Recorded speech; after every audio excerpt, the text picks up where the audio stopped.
তিনটি অভিন্ন সংখ্যার লসাগু ৬১৫। নিম্নলিখিতগুলির মধ্যে কোন সংখ্যাটি তার গসাগু হতে পারে? দেখো, তিনটি অভিন্ন সংখ্যার লসাগু দেওয়া আছে কত? ৬১৫।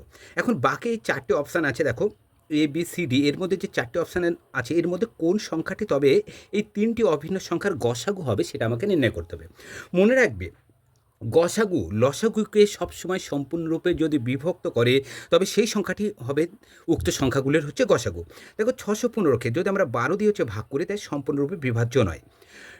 ৯ দিয়ে ৬১৫ মানে লসাগুকে যদি ভাগ করি সেটাও সম্পূর্ণরূপে বিভাজ্য নয়। ৬১৫কে ৭ দ্বারা করলেও কিন্তু সেটা সম্পূর্ণরূপে বিভাজ্য হচ্ছে না।